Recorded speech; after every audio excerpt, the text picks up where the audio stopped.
Welcome to Narai Podcast. Halo sahabat Ang Nusantara, kembali lagi bersama kami di channel kita Komunitas Narai di program kita yaitu Nakes, Narai Podcast.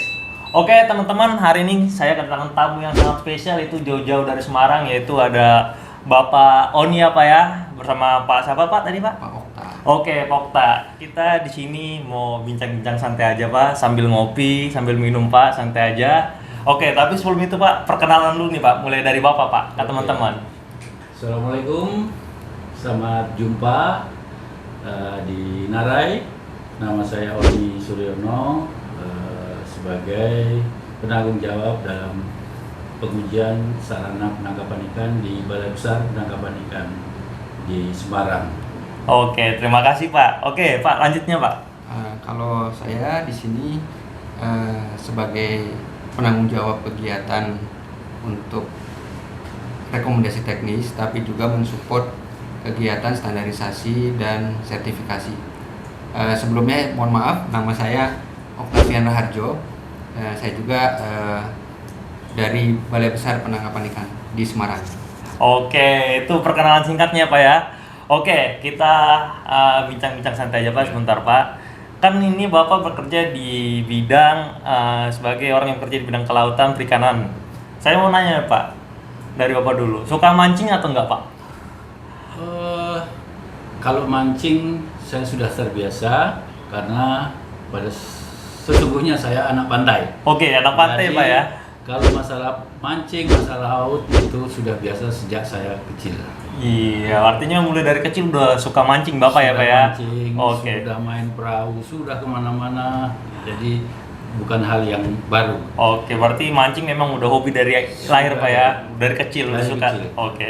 Pak, silakan Pak. Mancing sejak suka mancing atau enggak Bapak? Kalau saya mancing mungkin berbeda dengan Pak Oni ya. Saya mulai mancing itu ya sejak kerja di balai ini. Oh. Di mana kami sering ikut kegiatan yang dilakukan oleh nelayan dalam penangkapan ikan. Oke, artinya Bapak suka mancing itu sejak kerja di bidang ini Pak ya, Ya. baru suka mancing ya. Beda sama Bapak yang udah dari kecil Dari udah suka kecil. mancing Pak ya. Dilahirkan untuk mancing. Ya. Oke. Ini kan teman-teman nih pasti banyak yang belum tahu. Balai apa tadi? Balai Besar Penangkapan Ikan ya Pak ya, yang di Semarang Pak ya. Kalau boleh tahu Pak, BBP ini apa nih Pak? BPPI itu menurut Peraturan Menteri Kelautan dan Perikanan nomor 66 tahun 2020 adalah unit pelaksana teknis. Ini unit pelaksana teknis satu-satunya ya Di Indonesia, di bawah Kementerian Kelautan Perikanan yang membidangi sarana penangkapan ikan. Ini dan satu-satunya di Indonesia. Kemudian adapun tugas daripada Balai Besar Penangkapan Ikan ini, itu yang pertama adalah melaksanakan uji terap penyebarluasan teknologi pemanfaatan sumber daya ikan. Oke. Ya. Kemudian pelayanan dan kerjasama teknis, pengujian dan sertifikasi, bimbingan teknis, dan pengolahan sistem informasi bidang penangkapan ikan. Itu tadi adalah tugas. Oke, tugas Ya. BPPI ya Pak ya? Ya. Oke. Di samping itu juga ada fungsinya. Oke, ada tugas, ada fungsi Ada Pak. fungsi. Oke. Ya, makanya Dijelasin di situ Pak. disebutkan tugas dan Fungsi. fungsi. Ya. Oke. Di mana ada beberapa tugas dan fungsi. Di situ yang pertama penyusunan dan pemantauan evaluasi rencana program, kemudian anggaran, serta pelaporan di bidang penangkapan ikan.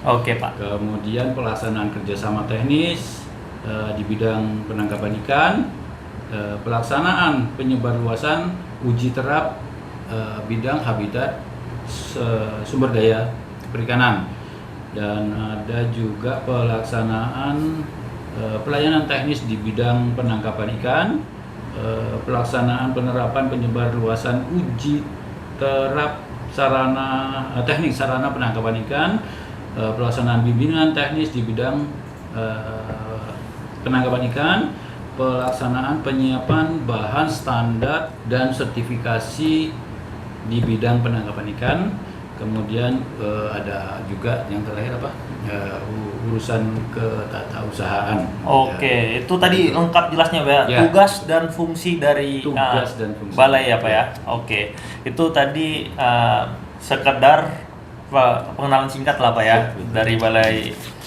Balai Besar Penangkapan Ikan Pak ya.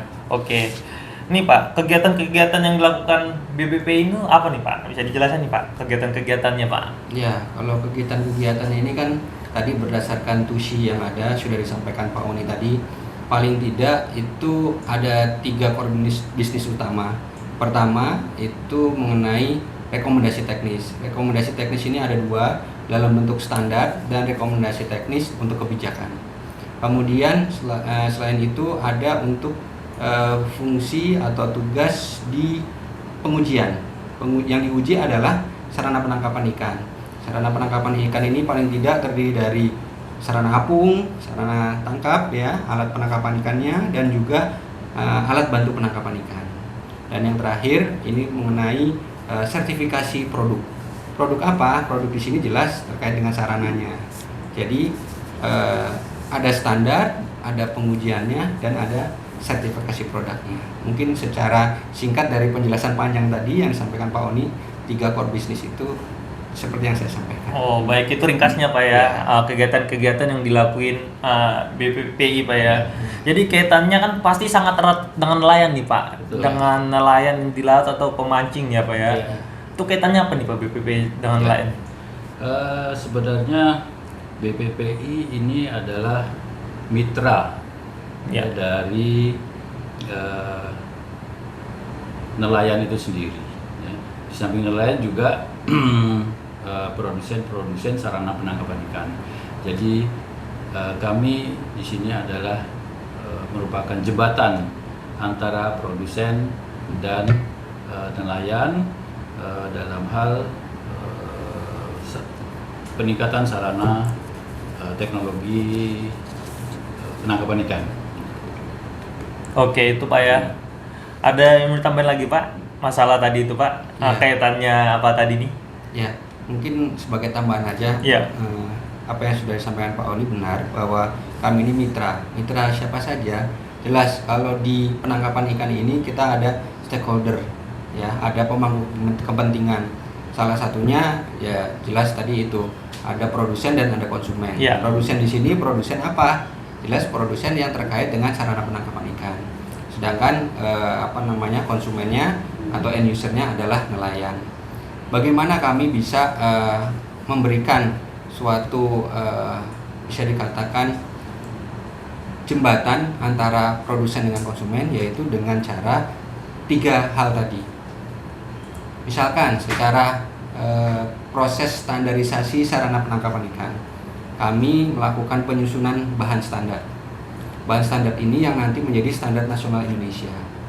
Sedangkan kalau tadi melalui suatu pengujian-pengujian, kami menjamin di sini adalah jaminan mutu dari sarana penangkapan ikan yang digunakan. Memang tidak akan terlepas dari standar yang sudah disusun. Ini menjadi acuan bagaimana suatu alat tangkap itu memenuhi kriteria. Kriterianya sudah ada di standar yang kita susun. Oke Pak. Ya. Selanjutnya setelah ada standar, ada pengujiannya, kemudian ini kita gunakan dalam proses sertifikasi. Nah, proses sertifikasi ini tidak mudah dalam penyiapan hal-hal yang perlu kita susun. Itu mulai tadi standar juga ada, pengujiannya juga ada. Nanti ada suatu mekanisme atau skema yang harus kami siapkan untuk melakukan sertifikasi produk tersebut. Oke Pak. Panjang lah. Panjang Pak ya. Tadi kan udah dijelasin Bapak tentang pengujian, sertifikasi, dan standar. Jadi ini mau tahu juga nih, Bapak tadi udah jelasin itu, Bapak juga jelasin itu. Seberapa pentingnya sih Pak pengujian, sertifikasi itu Pak? Oke.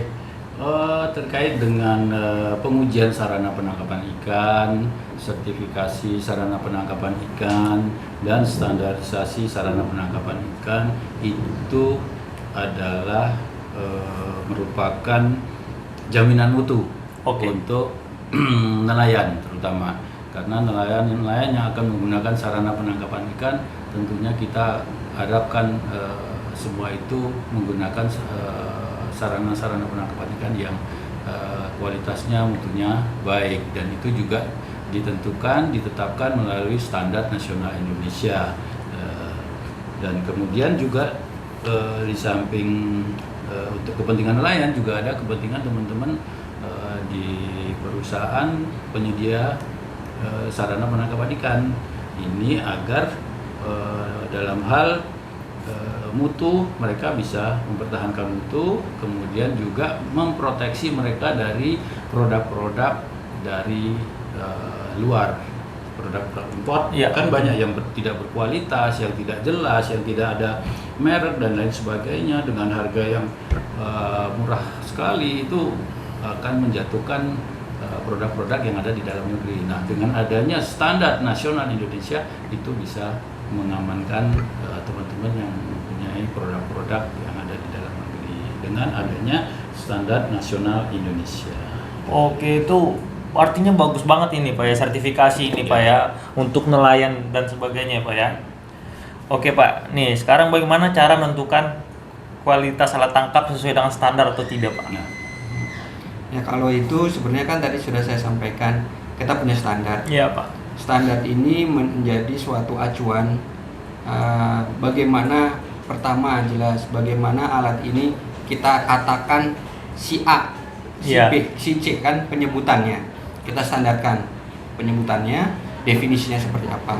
Kemudian kita juga bisa melakukan suatu standarisasi dari komponen. Ya, misalkan dalam hal ini kalau di Narai sebagai produsen mata pancing Iya, misalkan betul. gitu ya.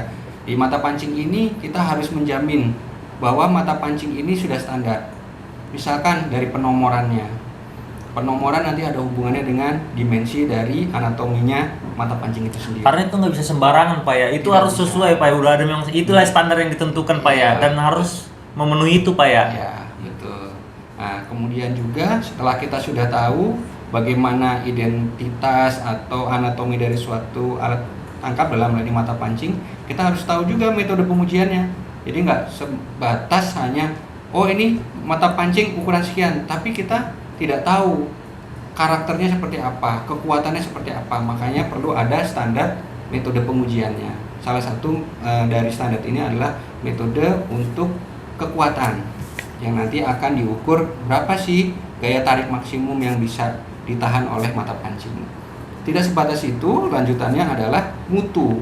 Nanti setelah kita sudah mengetahui cara mengujinya, kita nanti tentukan syarat mutunya seperti apa. Berapa besar gaya minimum yang harus bisa ditahan oleh mata pancing. Nanti juga bisa dikaitkan dengan komposisi kimia dari mata pancing.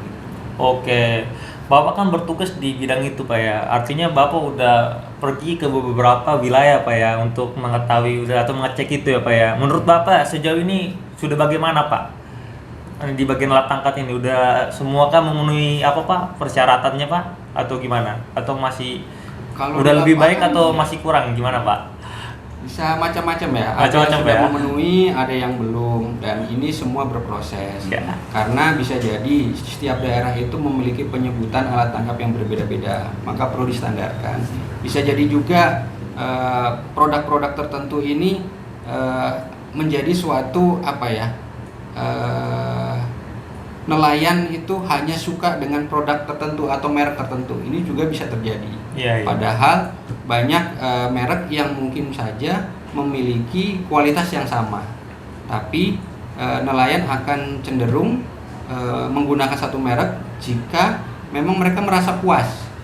Puas dengan apa? Dengan kualitas. Nah, dari kualitas inilah kita perlu ada suatu standar juga, sehingga nanti akan sangat mengalir saat kita melakukan suatu standarisasi, kemudian pengujian, kemudian sertifikasi, yang sebenarnya semua ini tujuannya tadi yang disampaikan Pak Oni, menjaga produk dalam negeri dari serbuan produk luar negeri. Yang kedua, jelas memberikan jaminan bahwa produk-produk ini saat digunakan oleh nelayan sebagai end user akan nyaman, mereka akan sesuai dengan kebutuhannya gitu. ya. Karena sekali nelayan ini sudah merasa bahwa produk ini tidak baik, biasanya dia cepat sekali menyampaikan ke teman-temannya bahwa ini tidak baik dan itu akan merugikan. Iya, betul Pak. Apalagi ya nelayan ya Pak ya. Iya, oke. Oke, harapannya nih Pak ke depan Pak untuk alat tangkap ini. Ya. Gimana nih? Jadi harapannya? Untuk kedepannya Ya. harapan saya produk-produk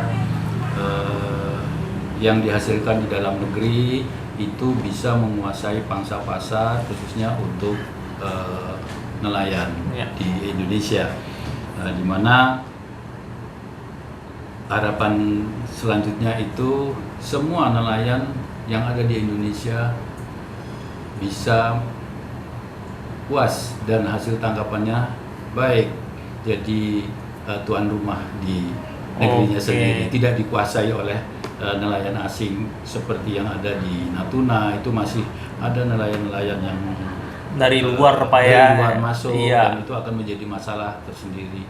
Dan kemudian tentunya untuk para produsen sarana penangkapan ikan itu bisa lebih memperkenalkan produk-produknya kepada nelayan dengan melalui sosialisasi, kemudian promosi, Iya. sehingga nelayan akan mengenal. Karena memang seperti apa yang disampaikan Pak Okta tadi, di satu daerah nelayan hanya mau menggunakan satu merek tertentu. Iya. Nah, karena apa?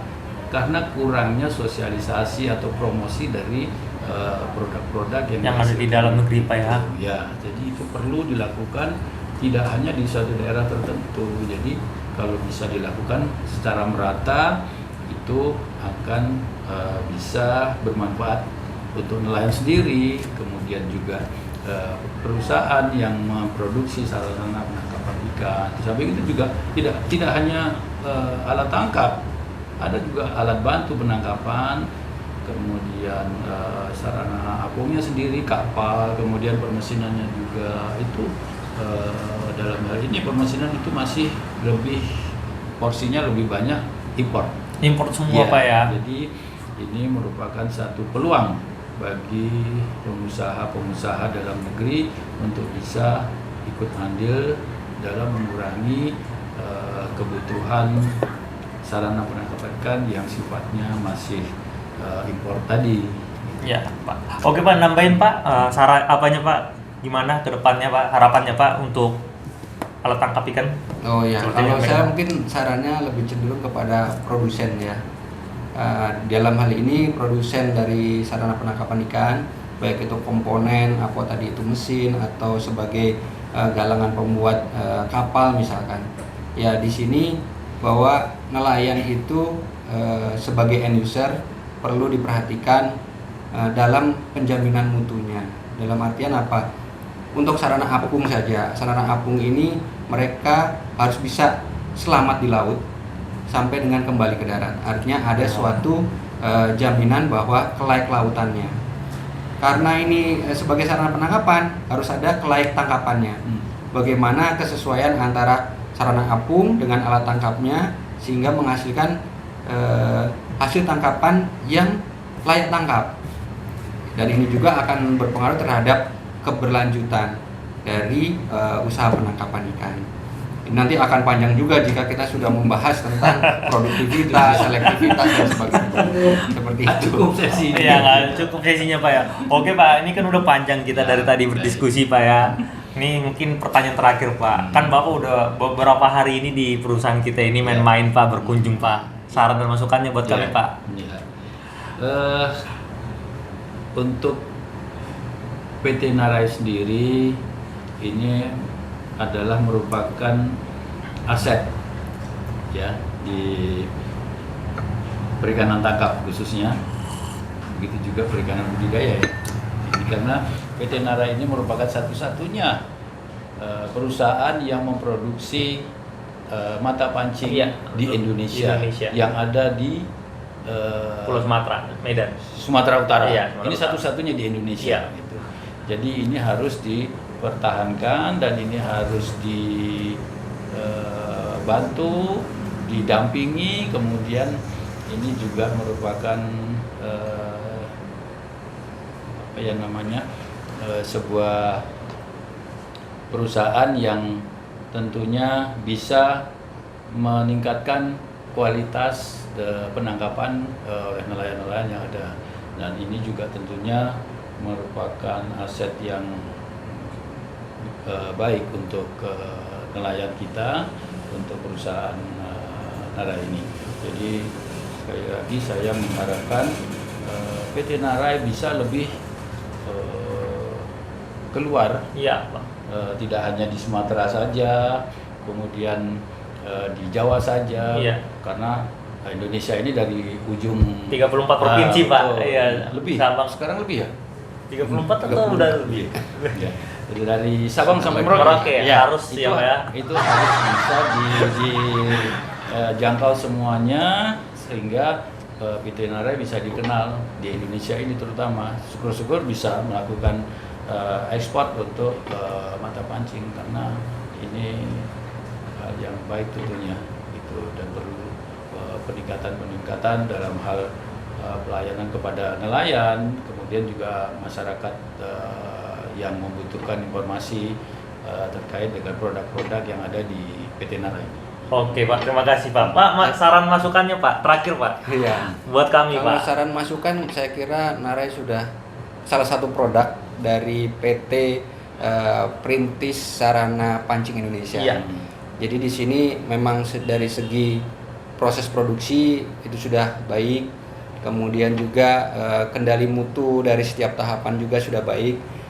Bagaimana caranya supaya PT PSPI ini bisa mempertahankan dan memperbaiki yang memang belum dilaksanakan. Apalagi sekarang kan sudah terakreditasi ya sebagai perusahaan yang sudah menjalankan ISO 9001, manajemen mutu disitulah. Di sini ada baiknya jika ini bisa dijalankan sesuai dengan aturan main yang ada di ISO tersebut, dan juga secara produksi kontrol kualitas atau kendali mutu ini ditingkatkan sehingga jaminan mutu kepada end user itu semakin terjamin. Itu saja. Oke, terima kasih, Pak. Oke, kalau dari saya semoga nelayan bisa lebih maju ke Iya. depannya, dan Nelayan makmur. nelayan makmur dan produsen dalam negeri bisa berdiri di negeri sendiri. Iya. Gitu, Pak ya. Terima kasih banyak, Pak. Udah banyak nih bincang-bincangnya dari Sama-sama. tadi, Pak. Terima kasih banyak, Pak. Oke, teman-teman, jangan lupa untuk tetap dukung kita, dukung produk dalam negeri, dukung produk anak bangsa. Buat teman-teman jangan lupa untuk like, share, dan subscribe channel YouTube kita di Komunitas Narai. Buat teman-teman, terima kasih. Sampai jumpa. Jangan Oke. lupa like, share, komen, komen, dan subscribe. Oke, terima kasih, Pak ya. Assalamualaikum terima warahmatullahi kasih. wabarakatuh. Thank you. Waalaikumsalam. Sahabat Narai Community, Luar biasa. Narai, Yes, yes, yes. Sampai jumpa teman-teman semuanya. Narai Podcast.